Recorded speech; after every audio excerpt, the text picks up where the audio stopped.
Alors Patrick Bergiron, bonjour. On va parler avec vous d'un ouvrage qui s'intitule Mal de mer, qui est paru aux éditions Abribus et dont la préface a été rédigée par Michel Debout. Dans quelles circonstances vous avez connu Michel Debout, psychiatre, légiste, personnalité importante de Jean Jaurès, de la Fondation Jean Jaurès? Eh bien, disons que moi je suis éducateur et à un moment donné je vais postuler dans une association qui recherchait un éducateur, l'association Rimbaud, Voilà. qui est un centre d'accueil et de soins pour personnes Basé à Saint-Étienne. À Saint-Étienne, pour toxicomanes. Et Michel Debout est à l'époque président de l'association, fondateur de l'association, et va m'accueillir pour voir effectivement si je pouvais faire l'affaire. Et vous y êtes resté Et j'y suis plusieurs resté décennies. 31 ans. 31 ans. J'ai fini ma carrière à Rimbaud. Mais tout de suite, vous ne l'auriez pas sollicité. Lui-même, il vous a découvert sous un autre aspect. Quand j'ai postulé, on m'a dit, écoutez, venez, il va y avoir un entretien de plusieurs personnes, et ils vont, on va voir si vous faites l'affaire, tout simplement. Et apparemment, ça a marché. Vous voyez, à ma grande joie, d'ailleurs. Alors, votre livre s'appelle Mal de mer, c'est pas l'histoire d'un marin. C'est pas l'histoire d'un marin ni d'une marine. Mais c'est phonétique, vous allez nous expliquer un petit peu. Alors, Mal de mer, c'est ce que je disais. J'en ai parlé avec ma fille, et elle me disait, papa, tu dois mettre Mal de mer, la maman. Et là, j'ai dit, non, on va arrêter de stigmatiser les mères, parce que ce qu'a fait ma mère, en me délaissant, elle pose un acte d'amour, et on va arrêter de penser qu'elle a fait du mal, qu'elle m'a fait du mal. Par contre, je traverse quand même la Manche. La Manche, c'est une mer. Et j'ai mon premier mal de mer. Je ne sais pas si j'avais vomi à l'époque ou pas, mais ça me semblait plus sympa, moins que culpabilisateur. Vous êtes né à Londres, il n'y était pas allé pour des raisons touristiques, mais pour des raisons professionnelles. Elle allait travailler au pair, chez des gens relativement aisés, comme ça pouvait se faire. Oui.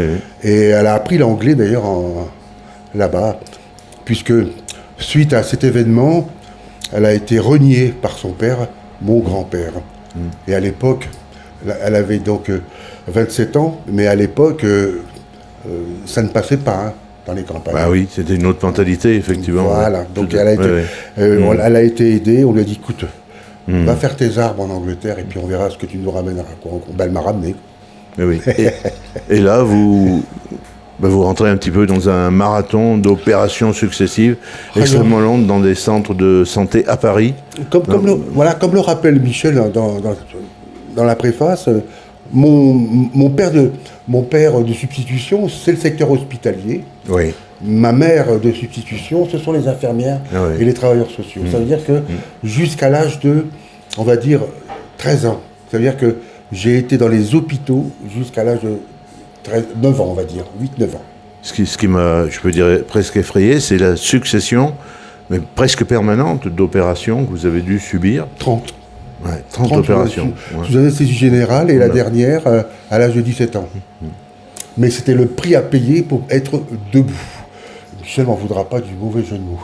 Alors quand vous avez été placé notamment en milieu rural, vous avez aimé la ruralité. Vous avez été heureux aussi avec un autre enfant qui était présent, avec cette famille, avec un père un petit peu ronchon, mais une mère un peu sévère, mais qui la mère était douce. C'est le père qui laissait rien passer. Oui, il avait des expressions aussi. Éducation traditionnelle, mais juste. Et moi qui arrive avec mes deux béquilles dans ce monde, j'avais jamais vu de vache, j'avais jamais vu de poulet, j'avais jamais vu aucun animal s'il voit en photo. Et là, ça a été une révélation, c'était magique. Et là, vous découvrez les randonnées aussi, vous circulez beaucoup là. J'allais chercher les vaches au champ avec mes deux béquilles. J'étais très connu dans le village pour ça. Le petit Patrick là, qu'est-ce qu'il court vite par exemple, vous voyez. Parce qu'après, j'ai dû aussi... de temps en temps, vous vous faisiez engueuler, je mets des guillemets. Tout le temps, et en même temps, ils étaient justes. Ça veut dire que, comme disait le défunt père, je ne peux pas dire son nom, parce que je préserve l'anonymat. Ils vous ont jamais frappé, ils vous ont jamais été méchants avec vous. Si. Les oreilles tirées, une paire de claques quand j'étais mal poli. Vous atténuez aussi ça quand même dans votre texte. Complètement, parce que c'était courant. C'est-à-dire j'ai toujours considéré de ne jamais avoir été victime de maltraitance. C'était comme ça qu'on élevait les garçons. Ça veut dire que handicap ou pas, mon petit, hein, tu auras la même. C'est ce qu'il disait. Je vais te remettre d'aplomb. Voilà, c'était sa phrase. Et effectivement, il a fait de moi l'homme que je suis devenu, quoi. Je veux dire. Mais il fallait. C'était nécessaire. Vous voyez. Alors, on va parler de la recherche de votre mère. Quand vous est venue cette envie, et comment avez-vous procédé, et comment ça s'est passé, y compris avec les enfants qu'elle avait eus entre-temps. 3 garçons, hein, si je veux. Oui, elle en a 4. 3 garçons, 3 garçons plus un déjà, puisqu'elle avait déjà, elle avait déjà eu un enfant à 18 ans, dont on ne connaît pas le père, et à l'époque, la majorité était à 21 ans. Ah oui. Donc avec moi, elle récidive, et je deviens donc un secret de famille. Hein, parce que trop, c'est trop. C'était comme ça que ça se passait. Et donc c'est pour ça qu'elle avait été envoyée loin, sur la Côte d'Azur, et puis après, elle a pris le bateau pour Londres. Alors... comment se sont passées les trouvailles, même pas les retrouvailles? À 27 ans, je vais voir j'étais à Rimbaud, là, justement, depuis à peu près 1 an. Je vais voir mon directeur à l'époque, et je lui dis, voilà, j'aimerais bien retrouver ma famille. Et il m'a dit, vas-y, fonce. Ok. Il était psychologue, clinicien, au départ.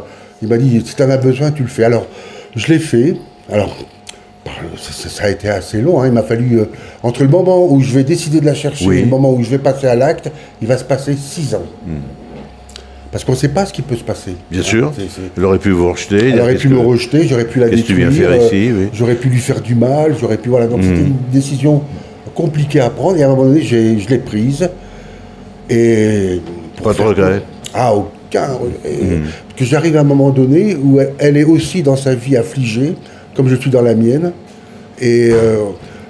nos inconscients avaient dû se parler, on s'est rencontrés, on s'est trouvés. Un véritable accueil. Alors. Ouais. Et y compris de mes frères.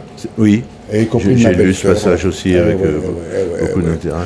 Donc ça, j'ai été comblé. Alors, certains avec un certain silence, d'autres au contraire qui aimaient dialoguer, selon leur tempérament. Là encore, j'ai eu de la chance. Parce que souvent, les retrouvailles des personnes qui sont sous X, qui recherchent leur famille, ça ne se passe pas tout le temps bien. Et là, j'ai été chanceux. D'une façon globale, dans un livre qui pourrait être l'histoire d'un drame, vous restez pratiquement tout le temps optimiste et positif. Mais parce qu'il y a le handicap, il y a des recherches qui auraient pu ne pas aboutir. Je voulais surtout pas que le livre soit triste. Pathos. Oui. Oh, le pauvre petit, il a eu bien du malheur, on le plaint. Non, pas du tout, c'est pas ça. Parce que en même temps, et je pense que vous allez peut-être m'interroger un petit peu là-dessus, c'est que en même temps que je trace un parcours de vie, je parle aussi d'un handicap. Je parle aussi de l'handicap. Bien sûr, bien sûr. C'est ça aussi le témoignage que je vais faire. Oui. Ben, on va en parler après. Je vous interrogerai sur votre métier d'éducateur aussi.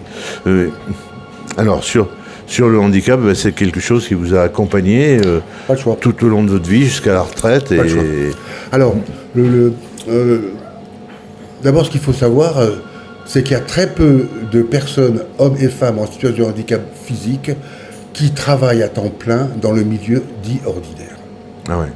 C'est ce qu'on appelait l'inclusion. Permettre à la personne en situation de handicap d'être inclus dans la société civile pour travailler. Et votre métier... Oui, non, mais vous inquiétez pas.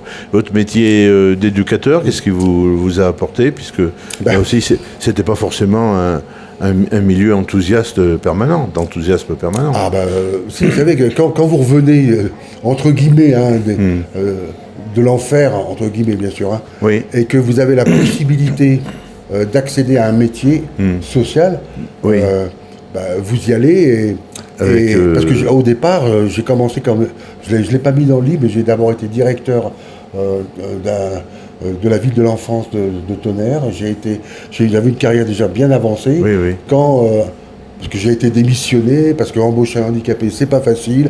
J'avais pas non plus un caractère très facile, fallait pas trop m'embêter. Donc du coup, j'ai dû faire des choix, et je me retrouve à Saint-Étienne par hasard, et c'est là que je me rends compte que ma famille était du coin, vous voyez. Est-ce que la société a évolué justement sur cette perception du handicap? Oui, il y a du boulot. Il y a du boulot. C'est pas fait, c'est pas encore... il n'y a aucun problème entre le moment, il y a à peu près 40 ans et maintenant, les personnes en situation de handicap sont beaucoup plus acceptées dans certains milieux professionnels. Mais vous savez, hein, le handicap, il y a du chemin à faire parce que si vous voulez, le monde, et c'est pas du validisme, hein, mais le milieu valide, vous savez, l'handicap effraie. Ce qui est normal. L'handicap effraie, c'est effrayant, hein, une personne en situation de handicap. Les gens le disent pas, bien sûr. Et dans le milieu professionnel, encore pire, parce que si il tombe malade, qu'est-ce qu'on peut en faire avec ses béquilles? Est-ce qu'il va vraiment tenir le coup, etc., etc. Bon, il se trouve que j'ai tenu le coup, mais c'est peu fréquent, voyez-vous. Et puis, moi, personnellement, comme on m'a aidé, hein, j'ai aidé. Ça veut dire qu'on ne devient jamais éducateur par hasard. C'était ça l'idée, vous voyez. Et j'ai adoré ce que j'ai fait. J'ai aimé. On le perçoit, cet enthousiasme, cet optimisme. Et aujourd'hui, vous êtes un père heureux aussi? Alors, je suis un père pas heureux, comblé. Et un retraité, alors là, pour le coup, heureux. Vous ne pouvez pas vous imaginer comme c'est agréable de se réveiller et de ne pas avoir d'horaire. Vous voyez, en passant, vous pouvez couper. Alors, pour terminer, c'est vous qui avez eu envie d'écrire le livre? Vous avez cité votre fille tout à l'heure. Ou est-ce que c'est elle qui vous a dit, papa, il faudrait que tu... C'est une amie quand j'avais 20 ans à Dijon, qui va être à la retraite bientôt, qui est éducatrice spécialisée. On a fait la fac ensemble, qui m'a dit...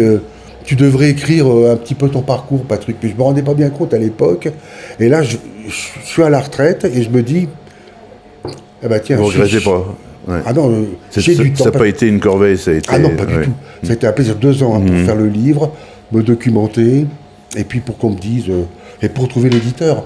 Parce qu'un petit mot quand même, Abribus, c'est une association, vous savez, le livre est... je gagne rien sur le bouquin, c'est une association qui aide pas votre objectif. Les gens à faire un livre. Et la première fois que votre vie, vous la voyez en forme de bouquin, ça fait quelque chose, vous voyez. Très bien. Voilà. Alors, voilà.